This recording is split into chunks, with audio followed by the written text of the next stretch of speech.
Hello, it's Craig from the future again. I'm making my final stop before returning to the present to inform you that once again, this was recorded after certain Batwoman news was revealed, but before the most up-to-date news came out. This means that the discussion we will have here is once again out of date. The Legends of Tomorrow podcast should contain the most current information, assuming I can get it edited quickly enough. Now, I must return to the present day. Enjoy!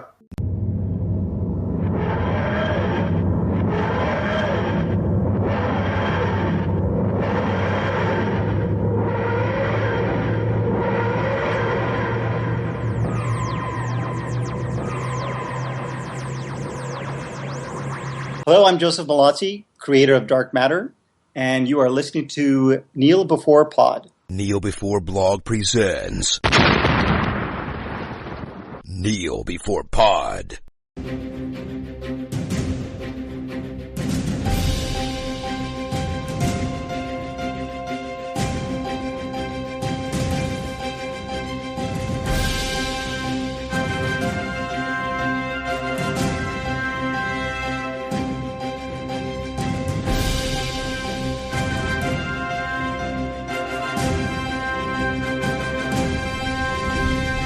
Hello, and welcome to another super edition of Kneel Before Pod. I'm your host Craig, and I'm here to lead a discussion on the 5th season of Supergirl. To help me with this, I just need to press the right buttons and assemble my own super friends. Joining me in this virtual world for dinner, which we can eat and drink and apparently taste and get nutrients from somehow, it's Andrew. Yeah, well, it might be false will, but it feels great to me, so I'm not really sure if I want to leave. Well, that's your prerogative. You can watch your muscles atrophy and slowly die. So that's really morbid, but it's what happens, maybe. And Chris is also in this virtual world with me. This virtual world is full of bugs. Tons of bugs. Just the bugs midges. are bugs. Midges. Midges and bugs. Virtual midges. Eating us alive. Okay, so we are nominally here to discuss Supergirl Season 5? Is it 5? I forget what seasons these things are on. It's 5, yeah. Yeah, 5. Good start, Craig. You don't know what season it is. Oh, what are we talking about again? Yeah. What is this? Where are we? What's going on? What's my name? Anyway, but first, it depends what you're actually listening to. Well, if you're listening to the Supergirl podcast, we're going to go straight on to Kneel Before Rise Against. But if you want to hear us discuss the Snyder Cut, you can cut to the bonus episode that would be for Patreon subscribers early if we had Patreon or subscribers. We have neither. So we're just going to talk about the Snyder Cut instead. Or Kneel Before Rise Against, depending what you want to listen to. Are you saying that there's an extended full version of this podcast as you originally intended it elsewhere? Exactly. I've cut a chunk out of it for no real reason other than I can. Studio interference. So somewhere out there in the untamed ether of the internet, there exists the original Mackenzie recording. There does. There actually does. Release the Mackenzie cut. The full thing. The Mackenzie cut, yeah. So, if you want to hear us talk about the Snyder Cut, listen to this other episode. Otherwise, Kneel Before Rise Against will happen. Okay, Andrew, what are you kneeling before? And I am kneeling before a series on Netflix called The Ministry of Time. It's been out for a while, but it's one I just recently came across. It's a Spanish series about a civil service department who regulate time travel through a labyrinthine building with multiple doors that lead to various points in the past, and attempting to prevent some nefarious people for using time travel for their own ends and completely screwing things up. It's done really, really well. There's some really interesting characters in it and some really interesting stories that use this premise pretty well. I get the impression that I would get a lot more out of it if I were more familiar with Spanish history and the various cultural figures that exist throughout it. But even so, it's something that I think most people could enjoy, and it's one I'd recommend folks seek out. Cool. My flatmate actually watches this, and she was annoyed when it was taken off Netflix. So is it back, or did it never leave? All right. I did make a notice a while ago of something to talk about, so it may have disappeared in the interim. Yeah, it seems to have. But if you can find it, then okay. So Ministry of Time, check it out. Time travel in Spanish. Go for it. Chris, what's yours? My Neil Before is actually also a Netflix thing, strangely enough. It's a program called Mars, which I think has actually been on Netflix for quite a while, but I've only really properly watched it recently. So it's sort of a combination of drama and documentary, following basically man's attempts to colonize Mars in 2033. So it'll sort of jump between the dramatization of what happens and talking heads, sort of scientists from NASA, different authors, philosophers, politicians, talking about how it would work out in reality. There's 2 seasons worth of it sitting on Netflix, and I really, really enjoyed it. If you're at all interested in theorising a little bit of what if and how about, then it's worth watching that. Does it suggest what we're going to do about all the white Martians? Doesn't seem like they like interruptions. They haven't quite covered white Martians, but they do cover life on Mars. So, yeah. The song. Or the TV series. All of them. Oh, good. Good. White Martians will be in season 3. Check that out. Okay. Check that out. My Neil Before is attached to, as yet, I haven't actually uploaded this discussion that we've had, but there's more news about Batwoman casting, which makes that discussion that we've had out of date, which is great, because it's not out yet, so that's fun. But they've now decided we're not recasting Kate Kane anymore. We're going to do a new character taking on the mantle. I think that's a good idea, because I think a lot of people have already responded to Ruby Rose positively in that role, so having to accept someone new in the role will be difficult and will possibly kill the show. That's just my view. I have no idea that's what would actually happen.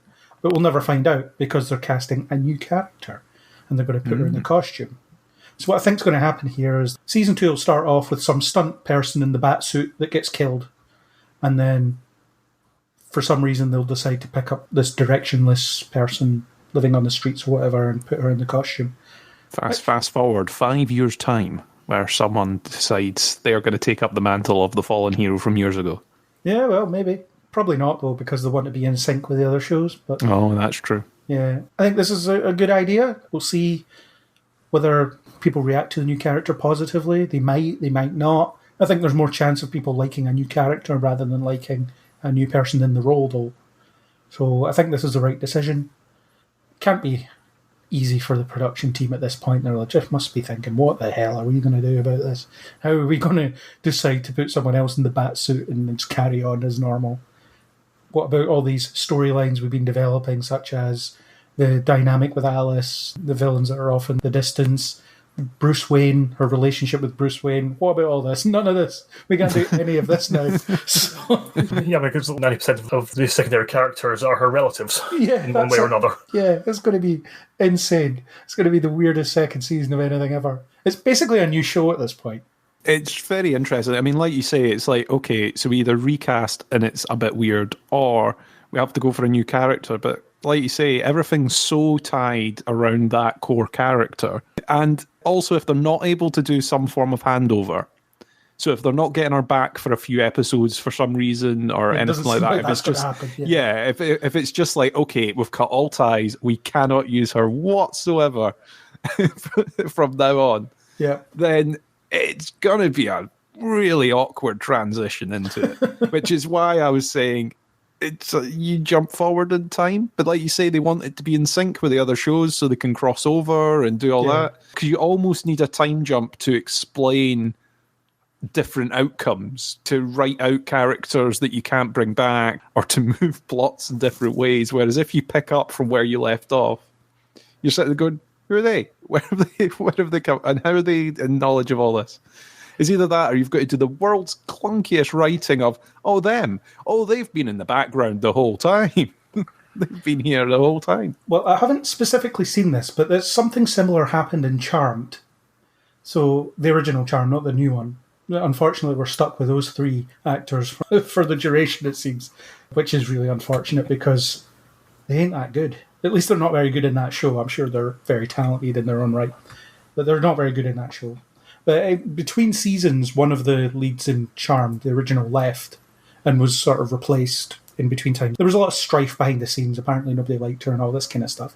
But basically, you kick off this new season with one of the sisters saying, my sister's dead, we were attacked by this, and it leads people just to be like, have I missed an episode?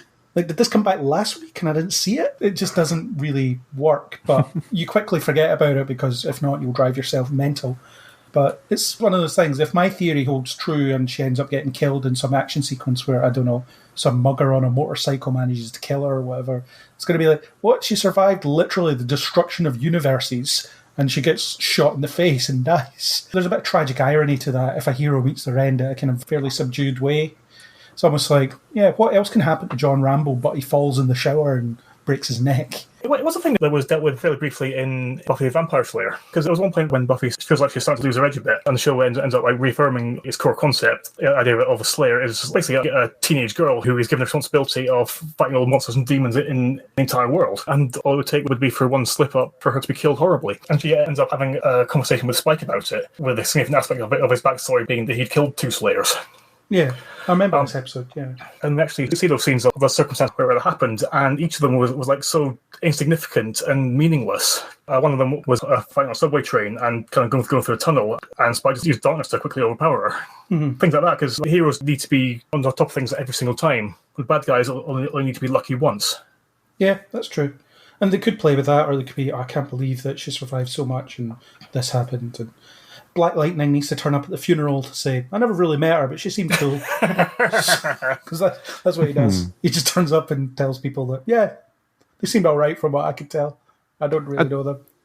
Now, I've not finished this season of Batwoman yet. Seems like there's no point. I don't know. It Just seems start like there's season no 2. point. I might as well start straight from season 2. But I take it there's no way that they can pivot to another character picking up the mantle that they've already got. Not currently, no. Well, no, there is one character within the show I could see passing the mantle to, but that's not what they're going to do. It's someone new. At the point I'm watching at the moment, she's obviously got her ex, Sophie, floating about, stuff like that, so I don't know how far. It's Alfred's daughter that I'm referring to, Julia. Julia. Okay. Yeah, she could have been Batwoman, in theory, I suppose. But that's not what they're doing, so that's that. We'll talk about this more as it develops. I suspect the replacement will be cast very soon, because they're moving very quickly on this. If they still want to make a January airing date, then they're going to have to move it pretty soon. Yeah, don't have time to muck about. So, yeah, we'll be talking about it pretty soon, I guess. Fair enough. So that's that. Andrew, Rise Against something. My Rise Against is also about an actress announcing that she is leaving a superhero show. This one is that the news that Maisie Richardson Sellers isn't going to be coming back next season to Legends of Tomorrow. Yeah, and we'll talk about that more next episode when we're doing Legends, I guess. Should have thought ahead about that. No, it's valid. I've not watched the last episode yet, so I don't know how organic her exit is, but I was still disappointed because I really like Charlie. I thought she was a great character, though I do concede with the plotline of her being one of the Fates, then with that storyline being concluded, then it's questionable how much more of a place there is for her. Yeah. Although that's kind of what the show's about. They're a bunch of people that have no real place, so they find a place together. I suppose, yeah, actually. But Legends has always been on quite a rotation, though, when it's come to people on the ship and people on the core cast. They've never really shied away from rotating people in and out. That's true, yeah. And she has also already technically left once when Amaya stayed behind. Yeah, although she was only leaving to be a different character at that point. She was always coming back. And they kicked Brandon Routh off the show, so there's been a lot of change on Legends this season, which we'll definitely talk about when we talk about Legends, which will be sometime after this. Speaking of someone that has seen the final episode, I thought her exit was done well within the context of the episode. Whether the exit is done well in terms of the fact that she's leaving. Although, as I understand it, she wanted to leave.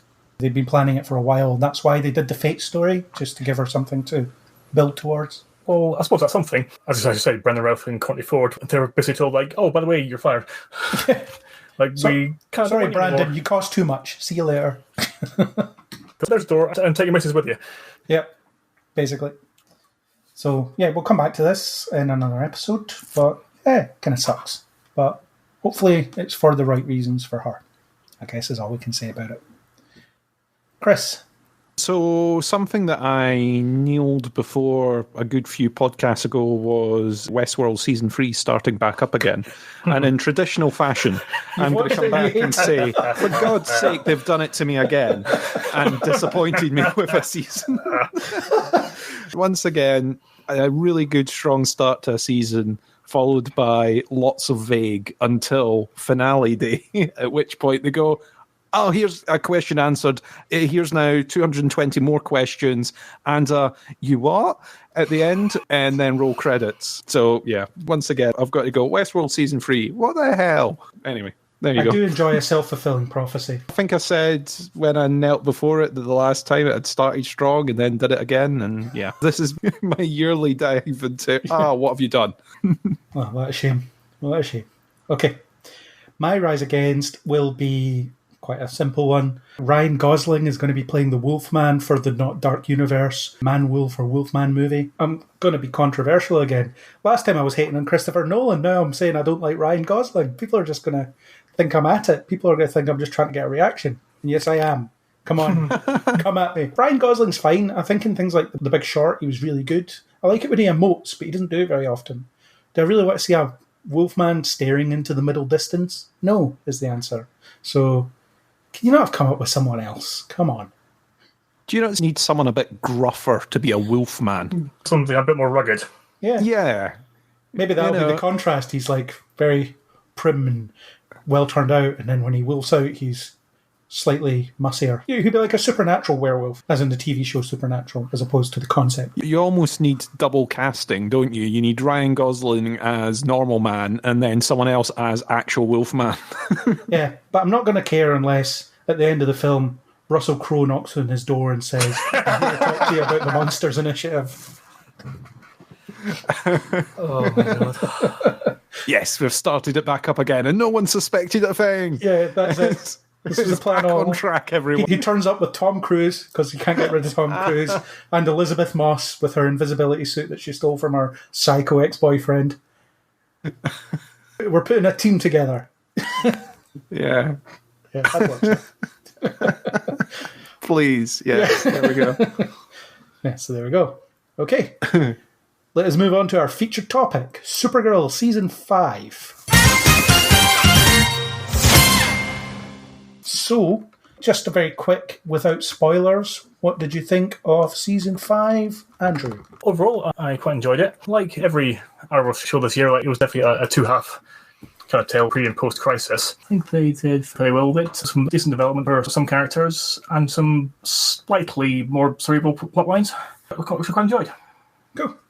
Chris, what did you think? I've not been particularly big on Supergirl this season. I've found a lot of it predictable, or a lot of it, it's like I've seen this kind of storyline before, but not in a Supergirl context. I know it's very difficult in the sort of CW shows now to tread lines that haven't been plotted out before in Flash or Arrow or Legends or Black Lightning. It must be impossible now to try and come up with a plot or a surprise twist that hasn't been riffed on already. So I've found a bit of it disappointing this year, and I've made my thoughts clear in the past about Lex Luthoring everything. I think I chatted to the two of you on the Crisis podcast going, no, why is he back again? Oh, God. Yeah.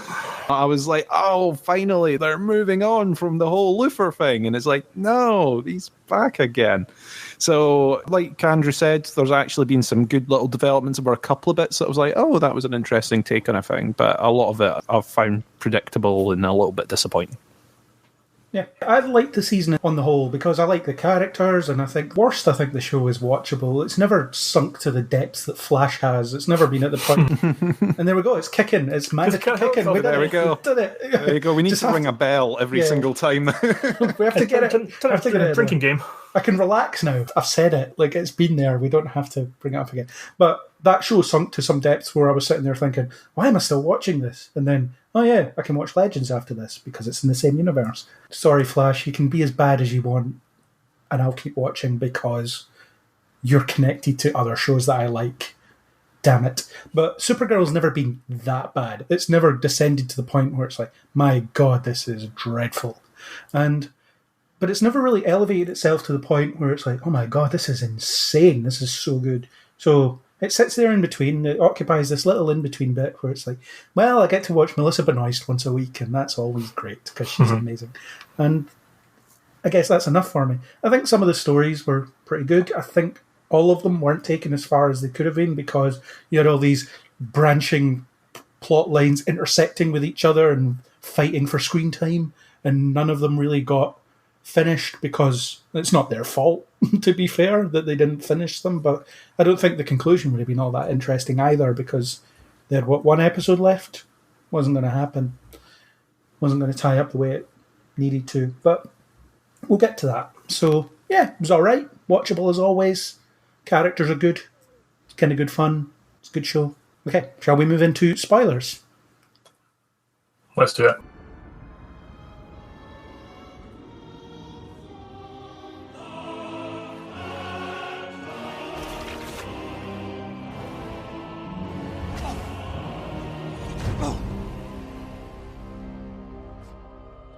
So let's start with the Leviathan plot. The Leviathan plot was weird because it was so poorly done in the first half of the season. It's this weird organisation or this collection of people that have been here since prehistoric times. Was it that their ship hitting the planet killed the dinosaurs or some nonsense like that? Sounds about right. Yeah, it's whatever. Okay, did that happen in the other shows, or are they just better at hiding in the other, as it was, universes at that time? Now it's the same universe. But it seemed like for people that have managed to keep themselves hidden for billions of years, they're really bad at it. So, yeah, oh look, we found this symbol and we just go to this place and there they are. That was easy. Did no one think to do that before? Seriously? I mean... Apparently not. Yeah. I think they did it better in the second half because they were a bit more elusive in the sense that only people knew about them because their counterparts in the pre-crisis universe were stupider and revealed themselves. So that's the only reason anybody knew about them in the Damn post-crisis other universe, us. Yeah, damn pre-crisis timeline us. What were we thinking? Well, perhaps that was an intentional rewrite. When they looked back and realised just what a mess they'd made of it all, they were just like, right, okay, the universe has been rebooted. What problems do we need to fix? Yeah, but they didn't replace it with anything really decent, to be fair. So no, but yeah, I think it's just because they'd already started that kind of plotline, so they want to see it through to the end. Yeah. So what did they want? Did they want to enslave humanity or kill them? Or it depends what episode you were watching, really. Well, I mean, when you look at all the plots from the past, when they go, oh, they were involved in the plague or the Great Fire of London, or you're like, okay, so, but what were they trying to achieve through all of these things? It's like, they created the plague. It's like, okay, so they wanted to kill all humans? They wanted to kill some humans? They wanted to, I don't know, they wanted, you know, if it turns out they're responsible for COVID, I'm just going to say I don't know what their end game is. I've always been a bit wary about kinds of plot lines that feature nebulous organisations who've been around for millennia and are seemingly omnipotent, because it gives you a ready-made shortcut for them being able to do literally anything and being responsible for anything and able to achieve anything, because you don't actually need to justify how they're doing it because you've already introduced them as all-powerful. And to me, it's just kind of lazy. Really, to be honest, it just gives an easy shortcut, which is all too often used. And the Arrowverse loves a clandestine organisation as well. We've got the League of Assassins, we've got Hive, we've got these buggers. Black Hole. Yeah, there's others. Do they never interact with each other? Do they never meet? I mean, did Ra's al Ghul never encounter Leviathan on his travels? Surely he must have. Like, the bidding war for all these secret bunkers must be a nightmare. Can you imagine? It's like they've both got this volcano hollowed out. They both want to use it as their base, and they're falling out with each other going, no, I want this volcano. We want this mythical island that no one can find. It would be really useful for our organisation. Yeah, there was the one that Diaz wanted into. What was that one? So many. Just like a random aside, there was a TV series version of the Disney movie Big Hero 6, and in the recent season of it, one of the subplots is them getting their own secret lair, which is built by a contractor who specialises in secret lairs. It's just so much fun how they play with it. There was a very good Mitchell and Webb sketch a few years ago as well about the villain trying to get a contractor in to put trapdoors into his secret base. And it ends up, well, you know what, I won't spoil it, I'll let people Google it, but just Mitchell and Webb, if you search for that and Evil Boss, then you'll get all the different sketches that he was involved in. I've always wondered how the Batcave is put together. Bruce Wayne and Alfred couldn't do that themselves. And Lucius Fox in some versions, I guess. Same in Arrow when they built the bunker. Who did that? It wasn't Oliver. It wasn't just Oliver and Felicity. I mean, let's even go for the show that we're talking about at the moment. Who put that elevator all the way to the roof from John's office? It was always there. That's It was always there. It was always put in there. But when you bought the office on the ground floor, you automatically now own the roof terrace as well. Yep. That's all there in the lease. That's He all just there. bought the building. I want this nice little ground floor office. Oh, and can I have the lift all the way up to the roof, please? Oh yeah, sure, you can have that. Why not? Yeah. Why not? It's absolutely fine. But yeah, I didn't find Leviathan especially interesting. I didn't think any of the members of them were all that good. And they do get superseded by Lex eventually, which everything does. I don't want to say anything. It's just my general reaction to anything to Lex basically appearing, really. I totally agree with what Andrew was saying in his original point, which is when you make these organizations that have been around for years, going all the way back in time, they've got a ridiculous power level, they're immortal, they've had all the time that they could possibly need to plan the perfect thing to achieve whatever goal is the actual goal that they're trying to achieve. You write yourself into a corner where, well, how are they defeated then? What's their undoing that they didn't see coming? What was the Achilles heel in this whole organization that you've had all the time in the world to prepare for your moment? And what's the problem? You leave the door unlocked. Love it. And they're going to be defeated by Supergirl in half a season of television, but they've been around for like billions of years. Oh, they've been around for tons of time. They've not been stopped by anyone else, but this time they've been got. At least the League of Assassins took them a couple of seasons to take down, and it was only because Nyssa decided that they weren't to exist anymore, so that was fine. But yeah, it's weak, and we don't need another one. And there is the threat of the boss, like some boss out there that's going to come back, which I couldn't give less of a crap about, to be honest. It's like, oh, she's unhappy. It's like, who the hell? In fact, I'm not even going to ask who the hell is she. I don't care. Yeah, that's the whole reason for putting in a line like that, is to make people ask the question, when it's entirely plausible they haven't even thought of what the answer is. Yeah, and what is the answer going to be? Oh, look, it's another alien. Cool. It's another super powerful entity with god-level abilities who is going to be taken down by the end of the season. It's Kara's other aunt that she didn't know about. I do like the line of, they don't know who it's supposed to be yet. Yeah. It's like they've sat around the writer's room and going, yeah, well, they need a boss because we need someone that they're going to fight after this and who is an even bigger threat. So write it vague just now and we'll work it out over hiatus, over the break. Yeah, basically. Over the break, we'll have some form of writing. Like, perhaps it's because I do a lot of creative writing myself, so I think a lot about narrative structures of things. And so to me, how various story points are put together is really, really clear to me. And sometimes it's just obvious when they haven't thought of something, but they're just putting in some random placeholder until they figure it out themselves. Well, it's definitely what's happening here, yeah. Otherwise you would have got a more prominent tease. Although maybe there was supposed to be one in the final episode that they never finished, in fairness. So I guess this boss will appear in a shadowy corner. Yeah, exactly. Oh, there's someone in a shadowy corner. Who are they? Or just when you think you've got Lex on the ropes, his plan is going to fail, it's all going wrong, he's almost in handcuffs, and suddenly someone super powerful comes in, knocks Kara aside, takes Lex away with them, and it goes to credits. Because it turned out that Lex being foiled was part of his plan all along! This is who he really wanted to meet. Yep. I planned for all of this. I think John Cryer has it in his Supergirl contract that he gets to have one episode per season that's about what he's been up to in the background while everyone else has been cutting about. It's starting to look like that because I genuinely can't see any other justification for it. I think they've been doing a lot of gymnastics to make life easier for John Cryer, which is fair enough, actually, because he's probably a decent pedigree for the show to get.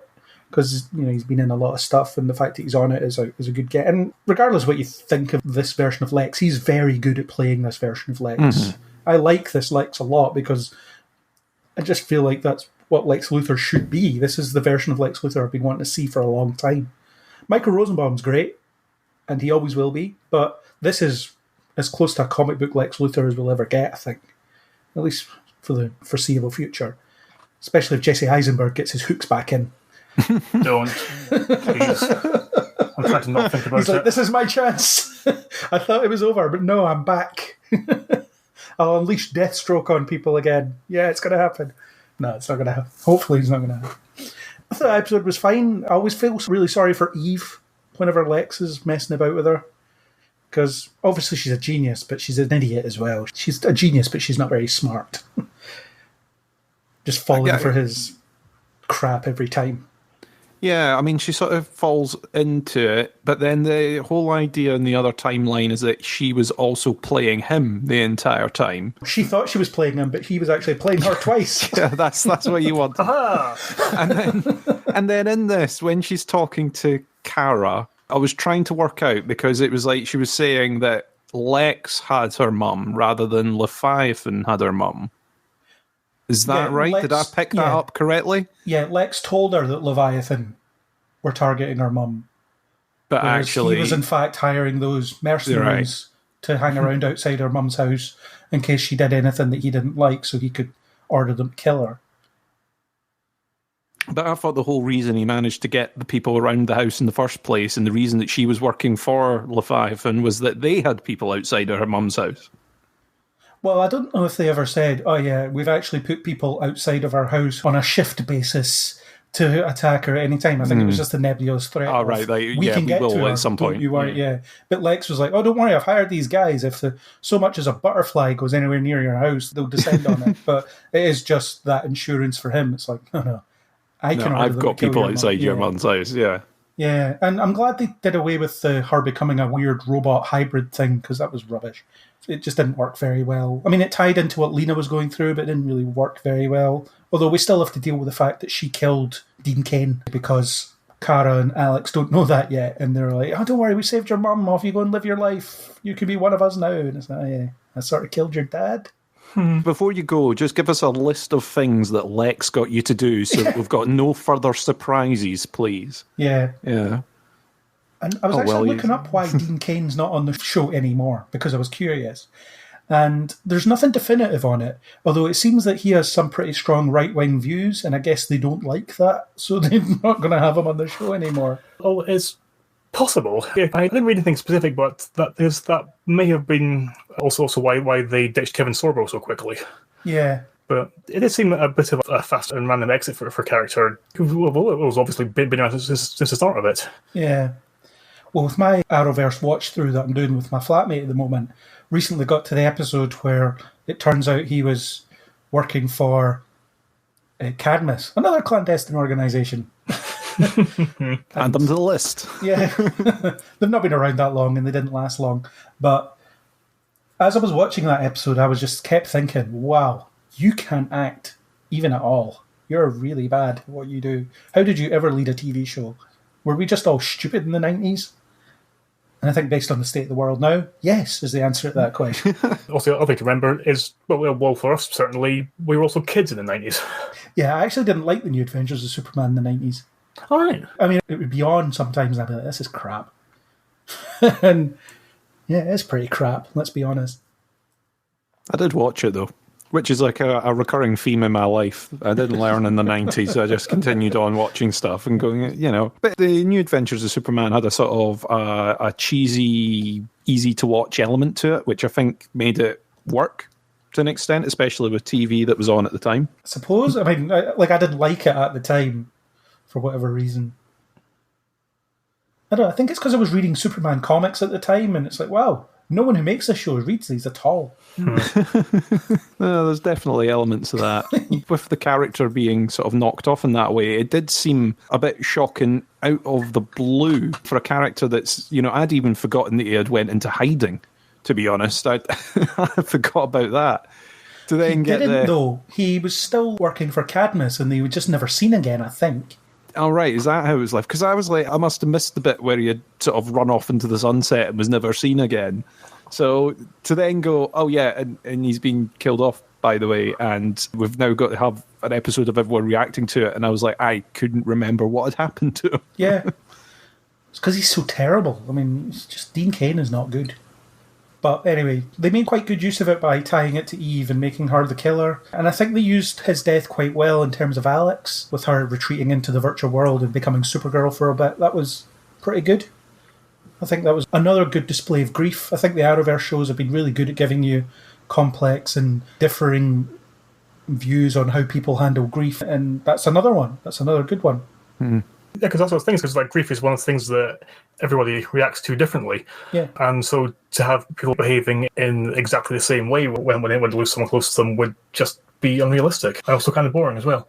Yeah, really boring. I mean, I did like her retreating into the. I'm trying to remember what the name of the platform is, but retreating into the Obsidian. There we go. Platinum. No, that's the lenses, but it's just Obsidian. Yeah. Obsidian are retreating into the platform. I liked, but I thought they burnt through that really, really quickly. I was almost expecting that to be running for a couple of episodes in the background where she's having this dual world going on, where she's feeling rubbish in the outside world, so she keeps retreating to this virtual reality where she's Supergirl. When you have these two running stories almost at the same time, the virtual story and the real life. Yeah, they could have done more with it. I think it could have just been this secret thing that she buggers off and does when she's not around anybody else. She feels powerless in her own life and feels powerful in the virtual world, which is what they were getting at. But as you say, it was resolved really quickly. It was a really, really quick turnaround, and it felt like they had sort of burnt through something that could have been a longer running thing. You know, it's not that she goes in and she's instantly hooked and she's instantly captured and can't get out and can't escape it. It should have been something that was a slow build, because the feeling that you get from the other characters that she meets in that virtual reality that have become trapped is that they've been using it for a long time. It's not that they just put it on one day and then went, oh, well, that's me now. I mean, you know, and then accepted it. Yeah, she goes to bed with Kelly, sneaks off and puts the lenses on or whatever, and she does this for a while, Where is she? Why is she not here? Oh, she said she had something else to do. Oh, what's she doing? She's off in the virtual world or whatever. It could have been a longer running thing, and it would have tied in with the other themes of her sort of feeling a bit defenseless and out of place with the rest of the team, not able to defend herself in the way she did. And that would have, I think, built up a bit better. Yeah. It just seemed very sudden. I also had some questions about how this Obsidian thing works. So, fair enough, you get to put these lenses on and you go into this virtual world that you can play around in. This photorealistic virtual world, fine, it's a sci-fi thing. It's not the craziest thing they've done, broadly speaking. You can believe that it exists within the context of the show, but the idea is it creates your own world that you can interact with.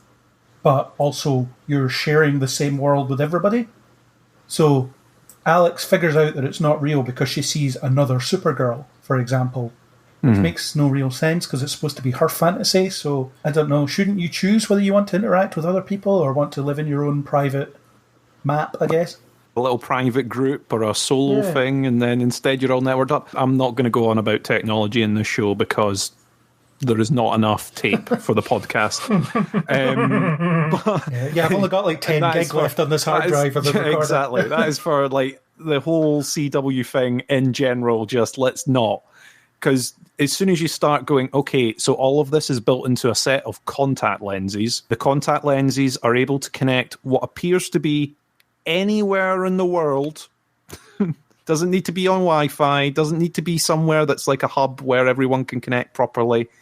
Just from a set of lenses, you're able to see, hear, feel, taste, experience this entire world through a set of contact lenses. That's it. That is how small the technology has got now to enable them to do these things. So see the next time you see one of those massive supercomputers in one of these shows, what is that capable of doing if they can fit all of that into a set of contact lenses? Yeah. I'm just saying, right? The next time they say there's not enough computing power for them to crack a password, just get them to plug into one of those lenses, right? I've got a pair of these lenses around, we're fine. Yeah, exactly. It's like I've got all the computing power I need in the palm of my hand. So I don't know what the limits are on the technology, but it seems very weird. And then I don't know if we want to get into what the game plan was at the end. Is it worth covering that just now, or are we wanting to wait for that? Yeah, well, there's a couple of issues as well that I sort of had with it. So this whole, you're in the virtual world but with everyone, so you can shatter your illusion by everybody being Supergirl, because surely there can only be one Supergirl, which is weird. And the fact that Alex couldn't choose. But at the end of the season, it was everybody was in their own private rooms, it seems, interacting with virtual versions of their dead loved ones that you couldn't see for budget reasons. They just were all standing around the globe. You know, that was how you visualized it. But if they had so many billion people using the platform, at once, why is it on The Flash and on Batwoman, nobody's using it? Oh, it's a connected universe when you want it to be. Yeah. I think that's the. I mean, I get the first half of the theme season, this. right? Different universe in the first half of the season. But the second half of the season, there should have at least been a bloody billboard for it in Central City or something. Oh, you've got to have adverts running, or you've got to see someone in the background of a shot in the cafe or whatever wearing a set of these silly lenses or whatever. Yeah. You've got to do something like that for the connected world. The visualization of this event, when they were talking about we're going to get an event and we're going to get everyone in all at once, and they're all going to experience it together because they've all got to be connected.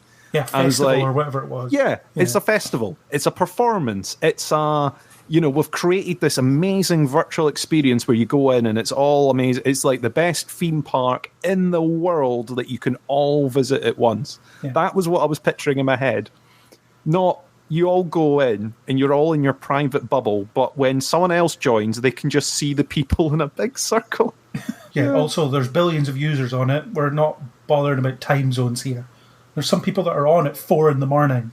Yes, we're all joining at the same time, simultaneously, across the world. I mean, if it were me, I'd be like, okay, I've done this for a little bit. I'm going to go to bed and I'll get back up and join in again tomorrow. Also, worldwide stakes. Didn't they say that, well, we've reached 1 billion or something like that? What was the line? I think it was 2 billion. Was it 2 billion? Yeah.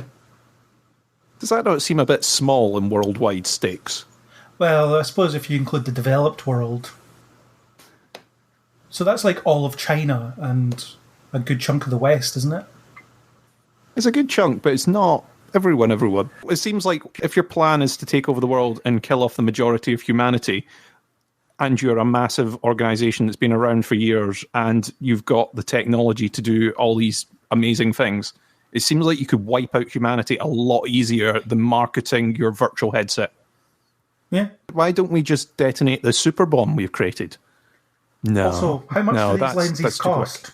Right. Well, your high-range, top-of-the-range iPhone is what? £1,000? Yeah. Something like that. $1,200 if you're one of our 2 or 3 American listeners. So it was the platinum lenses. So there was previous versions that were not as good. So you'd have to imagine they cost what? Like at least $1,000 for a pair of these. And she's expecting to go global with it. So you've got to have people that be like, nah, I'll get these for Christmas. Yeah, I've not got them yet. I've put them on my Christmas list. Yeah. I'll just hang on for a couple of months until they go down in price. Yeah, I'll get them for my birthday. Or I have the previous version. I'm fine with those. I don't need an upgraded version. I only just bought the previous version. Imagine going out to the pub or whatever, and all your pals have got these lenses and all disappear off to their virtual world, and you're just left there with their drinks. It'd be the equivalent of everyone going out for a smoke and you being left to take care of their jackets. Yeah, That actually I've been happens. that person, and it sucks. I thought the 3 of us would probably be the best category for that when everyone else goes outside and we're just sitting there going, I'll just mind the coats and make sure no one takes the table then. So the point they're making is that we're all so connected to our mobile phones. People go to the pub and then don't talk to the people they're with because they're always on their phone. And that's the point they're making. That's the analogy they're drawing to. And yeah, okay, that's fine. You want to be a bit anti-tech or anti-connection when it comes to tech. So yeah, we're so connected now that we're disconnected. That's your message. But Supergirl as a show, because it's not subtle, nothing in the Arrowverse is, let's face it. That's why we love it. It's one of the reasons why we love it. A more nuanced portrayal of that would be a counter to that argument with something like, let's think about all the times that we've used technology to help save the world. How about all these databases that we keep going into, even though it breaches people's civil rights so we can help save people? How about the fact that we're able to trace people because they all have mobile phones on them? How about the fact that you're able to contact people instantly because of these earpieces that we've got that work? It doesn't matter when you're in a tunnel or not. All this stuff, all the technology that they use, or the fact that technology does keep us connected, it ends up being a bit of a tone-deaf message in the middle of this pandemic where we're all contacting people through virtual means because that's all we can do. That's not their fault. They didn't know that was coming, and they didn't know it would end up being counter to the fact that technology is great because we're all staying in touch now. And I totally get the whole, you're sitting in a pub with people, why are so many people on Facebook? Why have you got to Snapchat everything? Why does every drink that you have to be accompanied with several selfies that go on Instagram? All that. We all know these people. And I'm not saying they're bad people. I'm just saying it's not for me. But I also think that, do you really need to document every second of your life like this? And my view is that you don't. And that is also the view that the show was having. But it also wasn't considering all the other aspects to living in a world that's essentially run by technology. It's not just being in a world of technology, because the idea of like people obsessively Snapchatting and Instagramming things, yeah, it is an irritation, that is an issue. But there seems to be this overriding presumption that is all that social media is used for people to create this idealized fantasy of their own life for others to envy. And for some people, I mean, not even during a worldwide pandemic, but just in normal everyday life, for some people, having the means to communicate with others without having to physically meet them is actually a lifeline for them. Yeah. Because some people aren't able to leave the home for health or mobility reasons, or they may have issues with interacting with people face-to-face, but can do it perfectly well virtually. Is there some things that social media has been really, really good for? Mm-hmm. Because when I was a kid, the notion of being able to contact any person anywhere in the world at any time was basically science fiction. Mm-hmm. But now it's an everyday thing. Yeah. And technology developing to that extent is, I think, something to be celebrated and not feared and ridiculed just because of a few narcissists who obsessively post photos of their dinner. Yeah. And I think that's the argument that the show failed to have as well. Exactly. Because, and they always tend to do this, they tend to have the, okay, whatever position Kara's in is the position the show is in, which is fine. And it'd be better if they just explored these arguments and then said, oh no, this is our position on it and we do acknowledge these other things. So you really did need that character that says, I love these lenses because I can't leave my home. I can actually sit in a room with people and feel like they're with me and I don't feel anxious about it. So you don't have that perspective at all. And you should. It's just because they go down the whole, Kara gives a big speech and convinces everyone to switch off. I mean, the fact that she made 2 billion people switch off is unrealistic. I think you have to get enough of the people to switch off so that Leviathan will abandon their plans, because not everyone would necessarily support her position on that. Like, who the hell are you telling me to turn this off? I understand what you're saying, or I don't understand what you're saying. I'm fine. I'm not going to leave this platform at all. I love it, that kind of thing. But, I mean, use the analogy of, let's try and convince 2 billion people to leave Facebook. You're not going to do it. You're just not going to succeed. People won't leave platforms like that until no one else is using it. Until no one else is using it. Until people have migrated to the thing past Facebook, which will happen. Because folk will have looked at MySpace or Bebo or whatever and went, oh, well, everyone's on it. No one's going to leave. And eventually folk go, oh, well, actually, I've found this new thing that works a bit better or does more of what I want, or is doing it in a new way that Facebook haven't thought about. Facebook's answer to a lot of that is they go off and they buy the other platform. It's like they go, people are taking a lot of pictures on Instagram. Instagram, you say? People aren't using Messenger. People are using this thing called WhatsApp. WhatsApp, you say? And just in the same way that there'll be several companies probably lining up going, so Zoom, you say? Lots of people are using this platform. I see. Microsoft with Skype. There's lots of these sort of things where they come along and there's another platform that will go, okay. So they either become big enough in their own right to rival, or they get snapped up while they're still small enough for someone else to gobble them up. Yeah. I mean, I'm always going to champion the notion of being present when you're out. So if you're in a pub with someone, then your full attention should be on that person or group of people that you're with. You shouldn't be like, I'm going to post on Facebook every 5 minutes. By all means, check it or whatever, or check Twitter. But just, don't ignore people to do it. And there are a lot of people that do that. And if you were to believe Supergirl, it would be everybody's doing it. But no one's really annoyed at it because they're also doing it. So you've just got people sitting around in a bar or in a coffee shop just on their phones. And that's one of the early shots in the first episode of the season, actually. Or they're all on the lenses or whatever. They're basically sitting there and Kara's like, look at all these people just doing this. They don't understand what a real conversation is, like the real conversation we're having around this table right now. And it's like, but you also live in this weird fantasy world where you do go and see people for like 2 minutes at a time every day. Just which doesn't exist. And obviously we're doing this podcast because of technology at a distance, because A, we have to because of social distancing and virus spreading, and B, because it's way more convenient to do so.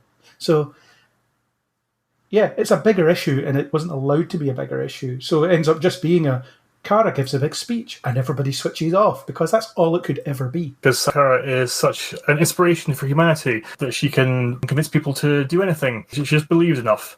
I mean, if Melissa Benoist told me to delete my Facebook, I'd probably do it. Yeah, that's true. Yeah, I do get that. And basically, that is like half the premise of the entire show. Yeah. But even things in such a credibility-straining premise need to operate with internal consistency. Yeah. But even that speech, though, the thing is, you see her speaking to, I think, 3 or 4 people individually. Yeah. And she does better at speaking to those 3-4 people individually. Once she's on the Tannoy system and speaking to everyone, the speech is rubbish. It wouldn't have convinced anyone to log off. Because the only one that everyone on the platform heard was that final speech, not the bits that she said to each one of them. Unless it just rebroadcast the whole thing to everybody. Yeah, it's like you all get a personalised version of her speech. It gets tailored for you as it comes in. Because what essentially got offered to people was the chance to see loved ones that they haven't seen for ages. Yeah. People that you've missed for years, people that you never got to say goodbye to, people that were inspirational to you. That's what all those people are experiencing at that time. Mm-hmm. Meanwhile, a Tannoy announcement comes over and goes, yeah, so you're in danger and you should just log off, please. I know it's nice seeing someone that you love and everything, but, you know, why don't you just log off now? I mean, not in 5 minutes' time once you finish this conversation. Just right now, if you wouldn't mind, because, you know, you're in danger. Yeah, and there was nowhere else it could go other than making it dangerous as well, rather than making it a problem that's disconnecting people. Because it's a great argument, this whole, you can talk to anybody, living or dead, a virtual representation of them that is drawn from your memories. So it will literally be the last thing that you remember about this person will be recreated in front of you, and you will get to interact them. How can anybody turn that down? I can't imagine a person alive who would think, oh my God, I'm going to get to even have this virtual conversation with someone. And they do touch on the fact that, no, grief is life, loss is growth. That's what it's all about. You have to accept that and move on. It helps inform the person that you are. Otherwise, you're just stuck, you stagnate. And that's a really interesting point, but it's muddled when it's combined with, also, this thing is going to kill you. The thing is, you need to be convinced that is what's going to happen. And is Supergirl an authority where when she speaks and says, oh, this will kill everyone, by the way, that everyone goes, oh, sure, well, now Supergirl said it. That's it.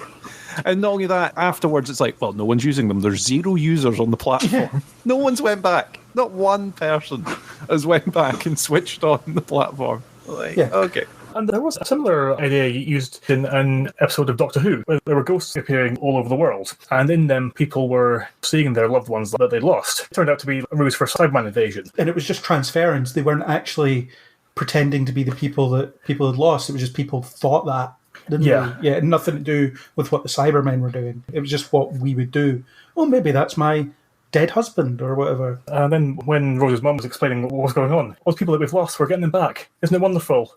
And the doctor says, I think it's terrible. Because, as you say, losing people is part of life. And to try to counter it is just against the natural flow of things. Everyone would want someone back that they lost, particularly if, for whatever reason, they went before their time. But being able to exist in a place where there's just this artificial facsimile of them, it can be desirable to people. And I'm not sure that Kara's speech against it was really convincingly powerful enough for people to have gone against it. And let's not forget that Kara used to be in a position to understand exactly what that means, what it means to interact with something that is your parent but not your parent. Let's forget about the fact that her mother is no longer dead, which is something that I would like to forget because it just breaks so many things about the show that I don't like. But back in season 1, when she would talk to the hologram of her mother, she would constantly be reminded that, no, this is just a artificial intelligence that can only say a handful of things. It doesn't have a huge vocabulary. It is not my mother. But she kept making that mistake. And she kept going to it for comfort as well. She kept going into it to tell it about her day and all this kind of stuff. So she should understand what it means to have that image of someone, but it's not really them. And that's all the stuff that you need to feed into this. But it was always going to be, these lenses are going to kill you all, and that's it. That's all it is. I actually thought part of that was going to be where Dean Cain came back in. was when she goes into the platform, not that she's floating above the world and can see everyone who's speaking individually, but that she would be first having to go through that gateway of speaking to someone you've lost. You know, she needs to break through that herself before she can speak to everyone else. You've put that barrier in there. Now, I don't know if it was just cut for time or we need to get this resolved now. We can't do another 5 minutes, or we don't want to work with Dean Cain or anyone else they could have pulled in. They've done enough deaths across this thing that they can pull other people in, I suppose. Yeah. But it just seemed like, oh, you've not done that. You've just went straight to that bit, and having her have to go through it first to then speak to the other people and convince them to come back out, I think would have given her more of an oomph. And I get, from the writer's point of view, it must be almost impossible to try and write some of these speeches. Some of them have been done better than others in the past. Even the characters in the episode say, oh, you're going to need to do one of your speeches. And it's like, oh, right, okay. It's like, so this is the thing now. And the writers must sit there going, oh no, I've got to do the motivational speech. Oh, why did I end up with the episode with the motivational speech? How did I write that? I have to be all positive and bright and cheerful. And And I've got to write something that's somehow convincing enough that people would instantly drop this platform and never log back onto it again. Not a single person. I don't get it. Because people that weren't logged in at that particular time, folk that were at work, say, and desperately wanted to go to this festival thing, but they couldn't because they were driving their taxi at the time or something, right? So they couldn't log in at the moment of the thing. They miss her speech. That didn't get broadcast anywhere else. That speech went missing. So they didn't log back in. They didn't log in and they had to go, oh, I wonder what was going on. Let me have a little look. Yeah. Because it gets an email with an attachment that's just the speech. Yeah, just the speech. It's like, whatever you do, don't log in. Everyone's like, oh, what's this? Hashtag don't log in. Anyway, it's confusing and it makes no sense. And yeah, they bit off more than they could chew with that plot, and there was far more to it than they could have ever covered. I don't know what your story is. I don't know what the danger is. I mean, how does Supergirl fight the fact that people are losing themselves to technology? That's why she needs to fight a conspiracy that's planning to wipe people out. That's why Andrea has to act like an idiot. Your platform's going to kill people. No, it isn't. I'm not even going to look into this. It's fine. Seriously, until that end episode, I was like, so she totally knows about Leviathan, right? She's totally in on the whole thing. She's just playing dumb. No, she's just stupid. And it was when, and I can't remember the character's name, so she turns up in her villain outfit. Gemma, or Gemini, or whatever it is. Gemini, whatever. Turns up in her villain outfit. Nothing is said, so I'm like, well, obviously she knows. Otherwise, it would be like, oh, so you've been out cosplaying and then come to the launch of this worldwide event. Nope, she just turns up and it's like, oh, by the way, we're Leviathan. It's like, and she's shocked. Yeah. It's like, what is going on? I mean, it's from that point of view, it's like, right, I've got this platform that is going to be used by billions of people. If it kills them, that's going to be bad for business. I should probably look into this. I should make sure that it is actually fixed. Meanwhile, someone is constantly coming up to me and saying, you do know this thing that you said is fixed is not fixed. And then you go, yeah, but I told someone to fix it, so it's fixed. Yeah. But it isn't fixed.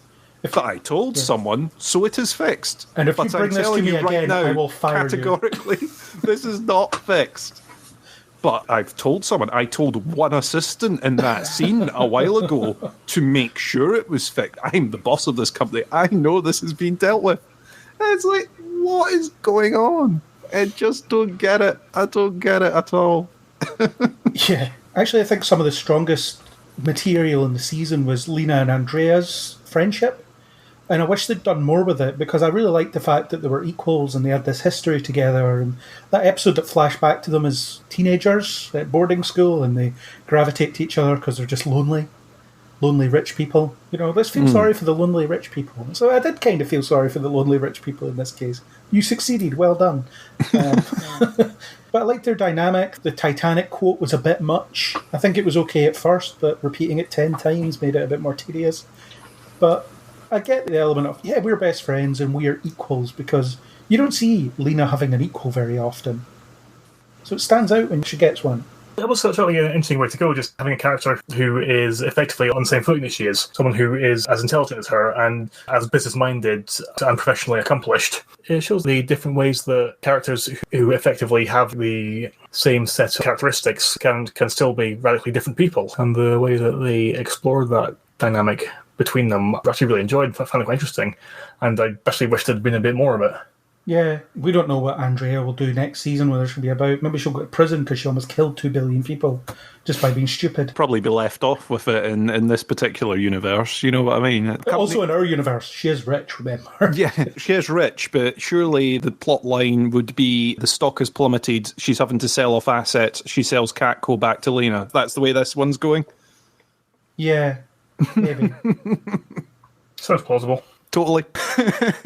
But she's still allowed to run Catco because Lena's nice like that. Yeah, so Lena buys the assets at knockdown prices and keeps her on as manager. Yeah, there you go. Because she's friends, you know, pally, buddy, you know, all that. Keeping her around isn't a bad thing. I think the thing about her father is quite interesting. She might still have superpowers, just like everyone else does now. Somehow, some powers, yep. Somehow everyone has powers. But it was good. I think, again, the 2 lonely rich girls dynamic is good. And I don't quite buy how lonely Lena feels all the time. She seems to have friends everywhere. So I've got these great friends kicking about that I just kind of forget about conveniently. I think with Lena, it's more a trust thing. Yeah. Just because she very rarely allows herself to be put in a situation where she's vulnerable. And considering people's true friends who she can trust unequivocally would then open her up to the betrayal that her upbringing reinforcing her that she should constantly expect. But the thing is, they do the, trust is hard to be earned, and I never fully trust anyone, and I fully trusted you, but then you let me down. And then she buddies up with Lex for a good portion of the season, and then is shocked when it turns out. That I bought because that relationship wasn't based on trust. Because remember when Lex made her the original offer where he puts that truth alien on his hand and answers all the questions. And one of the answers he gives is essentially, either you'll betray me or I'll betray you. One thing or the other will happen. So they both knew that going in. So I bought that. I bought it to an extent until the reaction after the betrayal. Yeah. So you go into it and you go, okay, she's also playing him at his own game because the line was, either you'll betray me or I'll betray you. Know, that line I got up until the fact that she's then blubbering at Kara's door after the betrayal. Because like you say, get in there first. Yeah, it's one of those ones where you're like, okay, so she knew the betrayal was coming because she's very smart and she's been through this before, or she didn't know the betrayal was coming and she's now had to go to the only person that can help after the betrayal. That bit of it just didn't quite fly with me. Because I was like, it would be a better long game to show that Lex has been getting played partly as well, where this showed, oh no, actually he's just been miles ahead of her the whole way along. Yeah, and her plan to stamp out any aggressive urges that people have doesn't really work. It's never treated with the severity that it really is. I mean, the closest is when she steals Myriad and Kara's like, what the hell are you doing? And stops her. But she's still allowed to kind of keep going with it. At no point does Kara go in and just trash her lab to stop her from doing it. She's just allowed to, yeah, it's fine. I'm sure we'll get plenty of warning when she's about to deploy it and I'll get to stop it then. But it's just such a weird thing. It's just, I want to fundamentally change humans, and alien. I want to fundamentally change the brain patterns of everyone on Earth so that everyone's nicer to each other. I want to give everyone an inner calm. I don't want anyone to feel stressed out anymore on either side. Everyone to lose their worry, everyone to lose their doubt, everyone to have this inner peace. Okay, which is quite a fair goal, I suppose. But it's I'm going to force this on everyone to make it passive. Also, I'm going to do this because Kara lied to me for a few years about her secret identity. That's why I'm going to do this, because I've been let down by someone. That's where I think the 100th episode worked kind of well, is it showed that there was never really a good time to break that to Lena. Yeah. That is why I kind of liked the 100th episode as a part of a thing, because it was like, okay, so let's go through the many different scenarios of this. Oh, it turns out there's no good option. There was no perfect time to break the news. It was either always going to be too early or always going to be too late in a friendship to break this. It's the strongest 100th episode we've had out of the ones that we've had, I think. I think they did a really good job with putting it together, and the fact that it acknowledges Kara has made mistakes, but there's also reasons behind she's making those mistakes. And when Mon-El tells her, no, it's all right to screw up now and again, but look at how often I've screwed up. And you know what? You were always there to tell me that I was screwing up. But that's how you grow, that's how you learn, and that's fine. And the fact is, okay, Lena's upset that Kara lied to her, but wanting to change humanity on a fundamental level is a bit of an extreme reaction to that. And it acknowledges the fact, well, in the later episode, that Kara standing about apologising for it all the time wasn't a good idea, because she was just saying, I'm sorry, Lena, I should have told you sooner. And then finally, in the final episode, she says, right, Lena, you don't understand what it means to keep a secret identity. You don't understand the level of stress. You don't understand why I do it. You just don't get it. You really don't understand. And so stop and make me apologise for something that you don't understand, or stop ignoring me because you don't understand this. And that is a reasonable point, because why didn't you tell me sooner? It's like, because I didn't bloody know you when I first met you, and your second name was Luthor. Why should I tell you? You do know the history of our two families, do you not? I don't tell everyone my secret identity, at least not right away. I do eventually, but yeah, it's only William that doesn't know now. He'll find out soon. Yeah, well, as soon as one person learns it, it's time to drop in a new cast member in who doesn't know. Yeah, because we can't have everyone knowing. Yeah, and I like that version of Mixie better than the sketchy sex pest that we had the last time he was on it. And to the show's credit, it did actually acknowledge how they portray him. It was seriously off. It was like, okay, we screwed up, we're sorry, and we're doing this now. Yeah, but it was a fun episode, the 100th one. I liked the way they just used the different streaming services and DVDs and stuff to go into the past. Although, of which timeline, who the hell knows now? Oh, God, just not even think about it. Well, it's their memory, so it's the original Earth 38 timeline. They both remember it playing out that way, so that's fine, I guess. Yeah, you have to wonder what Lex did at the end of last season in that other timeline. What happened to the Russian Supergirl and stuff? I think that those are things we're just not supposed to think about. Yeah, it happened differently, but don't worry, everything they remember is intact, so it's fine. Everything which is actually relevant to the ongoing narrative will be easy enough to navigate eventually. Yeah. So it was good when Kara and Lena buried the hatchet, and I did kind of like the rift that was between them for most of the season, but it went on too long, and then it doesn't feel satisfying when it ends, because it's like, oh my God, it's been going on for so long. A simple apology just not going to cut it at this point. Yeah, on one hand, it gets so tedious when the same plot point is dragged out again and again. After all, you just kind of want it to just be over so they can move on to something else. Yeah. I mean, the thing is that you see this plot point in all of these shows, and you always will, because it's the thing of, at some point, someone's got to learn out who the secret identity is, right?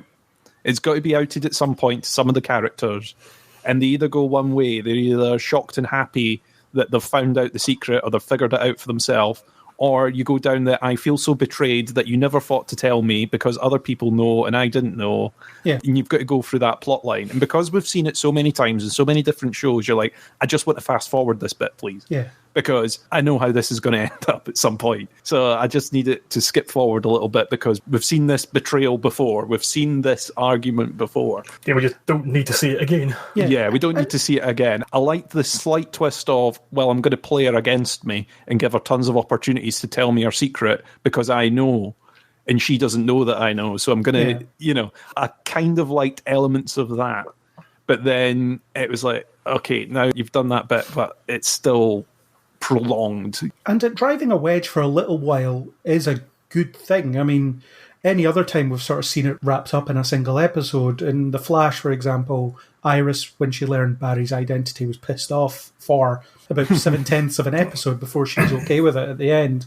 And yeah, sometimes it does take people a little while to realise, oh no, that's maybe why they did it. You could have her doing all these, I don't know, instead of like attaching her to the villain story, you could have her having these little thoughts to herself. Like, for example, when she finds out that Nia knew, despite Nia not appearing until much later on. It's like, hang on, just because Nia's a superhero or has powers, she revealed, and she finds out about other people that have found out her identity within a couple of days of meeting her, or maybe during Crisis, where it's like, oh, how long did it take you to tell Barry you were Supergirl? It's like, well, you found out like within seconds of meeting me. So that kind of thing. And it could be all this soul searching, because I'm sure we've all been there where someone has omitted information from us, and it's like, why didn't they tell me that? Why are other people in on this? And, where they're just casually having a conversation about it, expecting you to be fine with it. And it's like, why am I just learning about this now? This is crazy. Does this person not trust me or whatever? That will go through your mind. But ultimately, you'll eventually, well, do I have a right to this information? Do they have to tell me this information? Did I need to know it? Or is it just that they're more comfortable confiding in some people than others? No, definitely. Well put. Again, it's that complexity that we don't really get. I think the Kara and Lena friendship is probably one of the better friendships on television that we've seen. And I've seen people, having never been in a female friendship myself, I don't know. But I've seen people talk about how good a female friendship it is and how there's not really enough of them on television or in film or in whatever, in various mediums. It seems that people don't have a tendency to write them very well, but this one, when they are friends, is written well. I think they drop it in really subtly and they make it work pretty well, where it's meeting up for coffee or you didn't come round for drinks on the other night or what. They don't drop it in all the time, and it kind of alludes to there's extra friendship that we don't see on screen. Yeah. It sort of alludes it's a bit further rather than, the last time I saw you was the last time that we were together in an episode. Yeah. It's, no, this is going on in the background all the time. Well, this is one thing that Supergirl does better than any other TV show I watch, is they have those moments where they meet up at a bar, they have game night, they go for coffees, they're just chatting to each other, and somehow the main plot will feed into that conversation somehow, but if you watch, I don't know, let's give it another kick, The Flash, I went to see Allegra because I needed something about the main plot from her.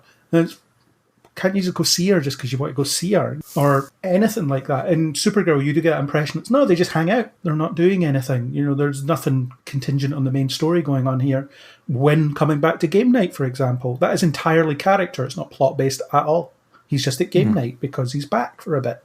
And he deserves to be at game night. And I think they do that very well. And the fact that Lena was lifted out of that for so much of the season was a complete disservice to her character as well as that friendship. Because all she gets to do is hang around with Lex. For the inevitable betrayal. Yeah. And which, as we have discussed, can get a little tiresome. Yeah.